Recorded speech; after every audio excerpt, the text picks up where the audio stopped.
स्वागत है आपका अपने चैनल एकलव्य स्टडी पॉइंट पे। और मेरा नाम है सचिन और आज की इस वीडियो में हम अंतराल के इंपॉर्टेंट क्वेश्चंस करने वाले हैं। और मैं आपको बता दूं, आपके एग्जाम से पहले मैं आपको इतनी ज़्यादा प्रैक्टिस करवा दूंगा एमसीक्यू की कि शायद फिर आपको ज़्यादा दिक्कत नहीं आएगी। तो आज ये हमारी अंतराल से रिलेटेड जो पूरी वीडियो होगी, ये पहली वीडियो है। इसके बाद मैं कोशिश करूंगा एक वीडियो और बनाऊंगा अंतराल के ही एमसीक्यूज के ऊपर, तो आप उसको भी जरूर देखना, ठीक है। इसके अलावा चैप्टर के एक्सप्लेनेशन को आप पूरी देख लेना अच्छे से, उसका लिंक आपको डिस्क्रिप्शन में दे दिया जाएगा, ठीक है। तो चलिए फिर हम वीडियो को स्टार्ट करते हैं। अभी और भी बहुत सारी वीडियो आएंगी। आपको बताना चाहूंगा कि अगर आपके पास भी अभिव्यक्ति माध्यम की बुक है, अगर आपको भी सिलेबस में पढ़नी है, ठीक है, तो आप क्या करना, लिंक चेक करना डिस्क्रिप्शन में जाके। मैंने 200 प्लस वन लाइनर करवाए हैं अभिव्यक्ति माध्यम के, और उससे बाहर कुछ भी नहीं आएगा पेपर में, ठीक है। तो वो लिंक भी आपको डिस्क्रिप्शन में दे देंगे हम, तो आप चेक कर लेना। तो चलिए वीडियो को अब हम स्टार्ट करते हैं। इंस्टाग्राम पे आप मुझे फॉलो कर सकते हो, मेरा यूजर नेम आप सभी के सामने है। अपनी क्वेरीज आप इंस्टाग्राम पे मुझे भेज सकते हैं, और जो भी अपडेट्स होते हैं मैं इंस्टाग्राम पे देता रहता हूं। तो मेरा यूजर नेम आप सभी की स्क्रीन पे है।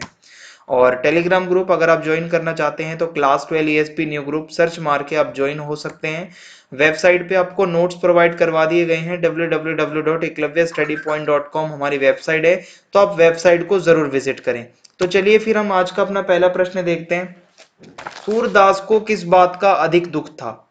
झोपड़ी के जल जाने का, पोटली के खो जाने का, भैरव की ईर्ष्या का, या भैरव की बुराई का? तो उसको पोटली के खो जाने का ज्यादा दुख था, ठीक है। तो ऑप्शन बी सही हो जाएगा हमारा। सुभागी क्या प्रण लेती है? सूरदास की झोपड़ी बनाने का, रुपयों की पोटली दिलाने का, जगधर को पीटने का, ठीक है, पीटने का, या इनमें से कोई नहीं? तो सुभागी ने ये प्रण लिया कि वो जो है रुपयों की पोटली जो है उसको दिला के रहेगी, ठीक है, सूरदास को। ये उसने प्रण ले लिया था। भूप सिंह पर विपत्तियों का पहाड़ कब टूट गया था? ठीक है, बुरा ही बुरा कब होने लगा? जब छोटा भाई रूप सिंह घर से भाग गया था, सही है। पालतू जानवर पहाड़ के नीचे धंस गए थे, ये भी सही है। घर के सदस्य पहाड़ के नीचे धंस गए थे, ये भी सही है। तो उपरोक्त तो सभी इसका सही आंसर हो जाएगा ऑप्शन डी, ठीक है। अब है, भूप सिंह और रूप सिंह कहाँ रहते थे? पंचाही गांव में, मैनाही गांव में, माही गांव में, या इनमें से कोई नहीं? तो ये माही गांव में रहते थे, ऑप्शन सी सही हो जाएगा। उसके बाद शैला, ठीक है, ये टाइपिंग मिस्टेक है, आप इसको शैला पढ़िएगा। शैला आत्महत्या क्यों कर लेती है? घर में दूसरी औरत के आ जाने से, या फिर पति के क्रूर व्यवहार के कारण, या पुत्र के बिगड़ने के कारण, या भूस्खलन के कारण? तो शैला आत्महत्या इसलिए करती है क्योंकि घर में दूसरी औरत के आ जाने के कारण, ये इसका मेन रीजन था। तो ऑप्शन ए सही हो जाएगा। सुपीन में कूद के ये जान दे देती है। यह फूस की राख नहीं, उसकी अभिलाषाओं की राख थी। ये उसकी जो है, ये किसको कहा जा रहा है यहाँ पे? जगदर को, भैरव को, सुभागी को, या सूरदास को? तो ये सूरदास के लिए यूज किया गया है, ठीक है, क्योंकि उसी की तो थी भाई झोपड़ी जिसकी जली थी। सुपिन नदी के एक और क्या था? ठीक है, सुपिन नदी के एक और क्या था? जंगल, पहाड़, टीले, या किला? तो बताइए आप कमेंट करके, सुपिन नदी के एक और क्या था, अगर आपको याद है कि चैप्टर के अंदर जो बताया गया था, सुपिन नदी के एक और क्या था। अब उसके बाद है, इनमें से कौन सा पत्थर का प्रकार नहीं है? देखो, आग्नेय चट्टान होती है, ग्रेनाइट भी होती है, सैंड स्टोन भी होता है, ठीक है, और उसके बाद है स्याही। तो देखो, आग्नेय भी चट्टान होती है, ग्रेनाइट भी होती है, सैंडस्टोन भी होता है, ठीक है, लेकिन जो स्याही नाम से कोई पत्थर नहीं होता। तो ऑप्शन डी सही हो जाएगा।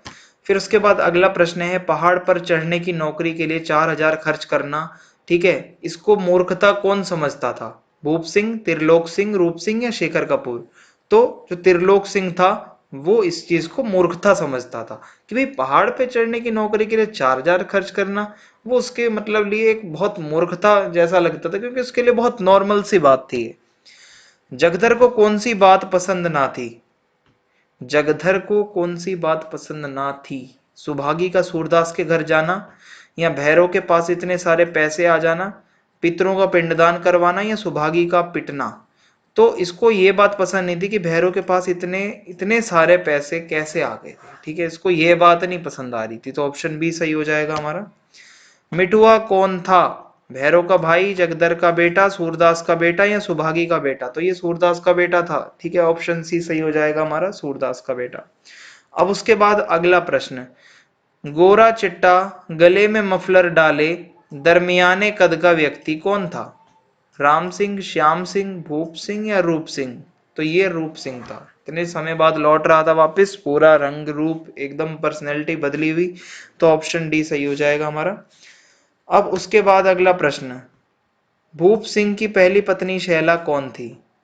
रूप सिंह की बहन, रूप सिंह की प्रेमिका, रूप सिंह की माँ, या इनमें से कोई नहीं। ठीक है, तो ये आपके लिए होमवर्क है। आप इसको बताइए इसके अंदर क्या आना चाहिए, आप कमेंट करके बता सकते हैं इसको, ठीक है, कि क्या हो सकता है आपके हिसाब से इसमें। फिर है, जब रूप सिंह देवकुंड स्टॉप पर उतरा तो उसकी मनोस्थिति कैसी थी?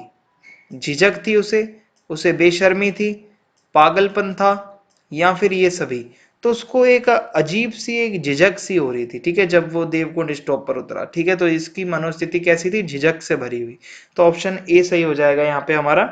आगे चलते हैं, सूरदास जीवन को क्या समझकर पुनः झोपड़ी बनाने का निश्चय करता है? देखिए बच्चों, हम सभी जानते हैं सूरदास को क्या था कि भाई वो बहुत ज्यादा आत्मविश्वासी था। उसकी झोपड़ी जल गई थी, कोई दिक्कत नहीं है, उसने बोला भाई मैं पुनः प्रयास करूंगा, दोबारा से झोपड़ी बनाऊंगा। 100 लाख बार जलेगी भाई, 100 बार जले, जितने 1000 बार जले, मैं हर बार ही बनाऊंगा। ठीक है, तो बहुत ज्यादा आत्मविश्वासी था। तो वो ये क्या समझ के, मतलब जीवन को क्या समझता था सूरदास? तो वो जीवन को एक खेल समझता था, और खेल में हार जीत होती रहती है। तो जब सूरदास के साथ ये बुरा हुआ, झोपड़ी जब उसकी जल जाती है, तो वो यही कहता है कि जीवन एक खेल है, और मैं इसको खेल समझकर ही अपनी झोपड़ी को दोबारा बनाने की मैं जो है मतलब कोशिश करूंगा। तो खेल इसका सही आंसर हो जाएगा। सूरदास पर होते अत्याचार को देखकर, ठीक है, सुभागी जो है वो मतलब क्या करती है? ठीक है, घर त्याग देने का निर्णय लेती है, सूरदास की धन की पोटली लौटाने का आश्वासन देती है, या सूरदास से दूरी बनाने की सोचती है, या ये सभी? तो ये सब अत्याचार को देखकर सुभागी क्या करती है? सूरदास की धन की पोटली लौटाने का आश्वासन देती है। ऑप्शन बी सही हो जाएगा। महीप कितने वर्ष का था जब उसकी मां शैला सूपी नदी में कूदकर मर गई? तो वो लगभग 9 साल का था। ऑप्शन डी सही हो जाएगा यहाँ पे हमारा। फिर उसके बाद है, आरोहण कहानी की मूल समस्या क्या है? आरोहण कहानी पहाड़ों के संघर्षमय जीवन का सूक्ष्म अनुभव, पहाड़ों के रोमांचक दृश्यों का अवलोकन, पहाड़ों की महिलाओं की खूबसूरती, भौगोलिक परिस्थितियों में निरंतर बदलाव।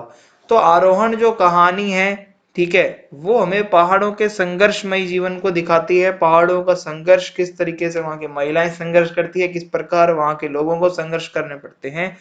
तो यहाँ पे हमारा ऑप्शन ए सही हो जाएगा। रूप सिंह देवकुंड क्यों भाग गया था? उसे गांव का आरामदायक जीवन पसंद ना था, उसे माँ बाप की डांट फटकार पसंद नहीं थी, माँ बाप उसकी शादी करना चाहते थे, या उसे गांव का संघर्षमय जीवन पसंद नहीं था? तो कमेंट करिए क्या हो सकता है इसका आंसर आपके हिसाब से, कि रूप सिंह देवकुंड क्यों भाग गया था। ठीक है, आगे बढ़ते हैं। अब हम अगला प्रश्न है, सूरदास की झोपड़ी प्रेमचंद के किस उपन्यास से लिया गया है? रंगभूमि, गोदान, निर्मला, या इनमें से कोई नहीं? तो ये जो है रंगभूमि से लिया गया है, रंगभूमि उपन्यास से, जो कि प्रेमचंद जी का है। तो ऑप्शन ए सही हो जाएगा। रात के 2 बजे सूरदास की झोपड़ी में कौन सी घटना घटी? शेर घुस गया, लोमड़ी घुस गई, या धू धू करके जलने लगी उसकी झोपड़ी, या पानी भर गया उसकी झोपड़ी में? तो झोपड़ी उसकी जलने लगी थी, तो ऑप्शन सी सही हो जाएगा। धुआं धुआं हो गया था और उसकी झोपड़ी धू धू करके जलने लगी थी। सूरदास की झोपड़ी में आग किसने लगाई? जगधर ने, भैरव ने, मिठुआ ने, या सुभागी ने? तो भैरव ने आग लगाई। ठीक है, भैरव ऑप्शन सही हो जाएगा। पोटली में चांदी के कितने रुपए थे? 1000, 2000, 3000, या 500 से अधिक? तो ऑप्शन डी सही हो जाएगा। 500 से अधिक रुपए थे पोटली के अंदर। ठीक है, किसके पूछने पर भैरव सूरदास की झोपड़ी में आग लगाने की बात को स्वीकार कर लेता है? ठीक है, किसने पूछा जब भैरव ने उस बात को स्वीकार कर लिया कि हाँ मैंने आग लगाई? सूरदास, मिठुआ, जगधर, या सुभागी? तो ऑप्शन सी सही होगा, जगधर के पूछने पर। ठीक है, आगे चलते हैं। अब हम, सुभागी किसकी पत्नी थी? सूरदास की, जगधर की, भैरव की, या मिठुआ की? तो ये भैरव की पत्नी थी। ऑप्शन सी सही हो जाएगा यहाँ पे। भैरव द्वारा सुभागी को पीटने पर वो कहां पर रहने लग जाती थी? जगदर के यहाँ, सूरदास के यहाँ, जंगल में, या इनमें से कोई नहीं? तो वो सूरदास की झोपड़ी के अंदर रहने लग जाती थी। ऑप्शन बी सही होगा। किसने भैरव से सूरदास के पैसे की पोटली वापस दिलाने का प्रण लिया? तो ये प्रण लिया था सुभागी ने कि मैं तुम्हें तुम्हारी पोटली वापस दिला के रहूंगी। ऑप्शन डी सही हो जाएगा। राख के ढेर में बैठा सूरदास क्या प्रण लेता है। देखो सूरदास जो था बहुत ज्यादा मतलब आत्मविश्वासी और बहुत ज्यादा मतलब विश्वास करने वाला, तो इसमें क्या वो प्रण लेता है कि वो दोबारा झोपड़ी बना लेगा। ठीक है, ऑप्शन ए सही हो जाएगा, दोबारा झोपड़ी बन जाएगी, ये जीवन एक खेल मात्र है। आगे बढ़ते हैं। सूरदास के सामने भैरव के षड्यंत्र की पोल कौन खोल देता है। ठीक है, मिठुआ, जगधर, घीसू या सुभागी। तो जगधर जो है ये काम करता है, ऑप्शन बी सही हो जाएगा यहाँ पे हमारा। भैरव का बिरादरी में क्यों अपमान हुआ था। क्यों अपमान हुआ था भाई, सभी लोग क्यों भला बुरा समझ रहे थे भैरव के बारे में। क्योंकि भैरव की पत्नी ने आग लगाने की कोशिश की थी, या फिर पत्नी ने सूरदास की झोपड़ी में शरण ली थी, या पत्नी अज्ञात स्थान में भाग गई थी, या इनमें से कोई नहीं। तो ऑप्शन बी सही हो जाएगा। समाज के लोग, बिरादरी के लोग ये समझते थे कि पत्नी का, भैरव की पत्नी का, सुभागी का जो है सूरदास के साथ कोई चक्कर है और ये उसकी झोपड़ी में शरण लेती थी, तो भैरव का इससे अपमान होता था, वो ऐसा समझता था। उसके बाद है, सूरदास ने फूस की राख ना कहकर इसको किसकी राख कहा।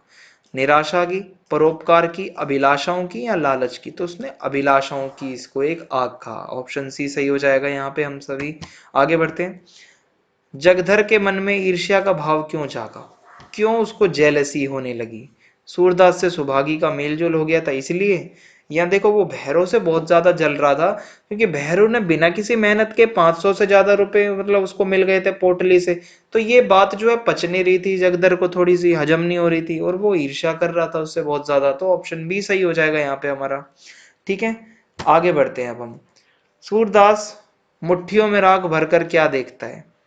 ठीक है, सूरदास की जब झोपड़ी जल जाती है तो वो राख में हाथ डाल डाल कर क्या देख रहा होता है, वो बेचारा ये देख रहा होता है कि उसके हीरे कहाँ हैं, या सोने के सिक्के कहाँ हैं, या चांदी के रुपयों की पोटली कहाँ है, या इनमें से कोई नहीं। तो ऑप्शन सी सही होगा, वो ये देख रहा होता है चांदी के रुपयों की पोटली कहाँ गई जो उसने इतनी मुश्किल से संचय करके रखी हुई थी। ठीक है, तो ये होता है यहाँ पे, तो ऑप्शन सी सही हो जाएगा। इसी के साथ ये आज का पार्ट हमारा खत्म होता है। भूलिएगा नहीं, आगे और वीडियोस लाने वाला हूं मैं, और आपका रिस्पॉन्स जो है हमें बहुत जरूरी है इस टाइम पे। लाइक करना मत भूलेगा। जय हिंद, जय भारत, बहुत बहुत धन्यवाद आप सभी का।